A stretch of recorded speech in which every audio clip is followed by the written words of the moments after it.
कौशंबी नगरी के खतियान मोहल्ले के मकान नंबर 24 में रहने वाली झुमरी नामक स्त्री को लेकर आओ। आज उसकी मृत्यु पूरी हो गई है।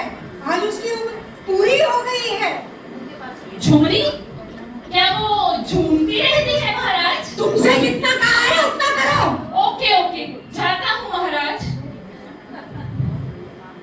थोड़ी ही देर में दूध वापस आ जाता है। इसका मतलब है तुम बहुत समझदार हो गए हो। तुम्हें मालूम भी है पृथ्वी के ये लोग। महाराज रुकिए रुकिए महाराज। क्षमा महाराज, महाराज क्षमा।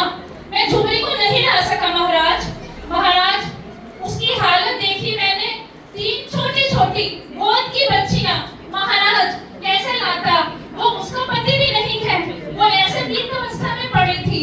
महाराज उसको लाता तो कैसे उसकी बच्चियों का पालन हो पाता?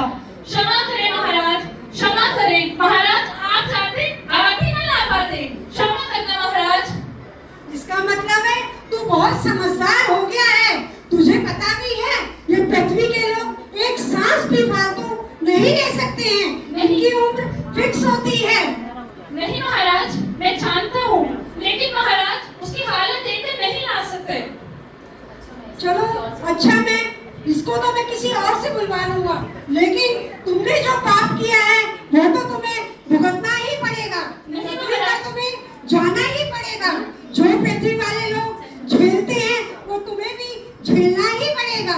महाराज क्षमा कीजिए महाराज, महाराज क्षमा कीजिए। मैं नहीं ला सका, लेकिन मुझे पृथ्वी से उस समय पहले ही तो आया हूँ स्वर्ग में। पृथ्वी वहाँ पे तो दुख ही दुख है। महाराज मैं स्वर्ग में ही ठीक हूँ। महाराज क्षमा कीजिए। नहीं, तूने जो पाप किए हैं तुझे तो भुगतने ही पड़ेंगे। पृथ्वी पर तुझे जाना ही पड़ेगा।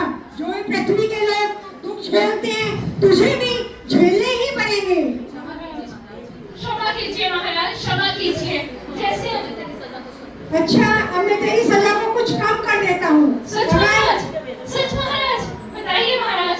अगर तू अपनी हंसी पर 3 बार हंस लेगा तो मैं तुझे पृथ्वी पर ऊपर बुला लूंगा, क्योंकि दूसरों की हंसी पर तो अपना अहंकार हंसता है। लेकिन जब हम अपने ऊपर हंसते हैं तो हमारा अहंकार टूटता है। ठीक है महाराज, जैसा आप कहें। देवदूत दंड भोगने के लिए तैयार हो गया। यमराज देवदूत को पृथ्वी पर धक्का दे देता है।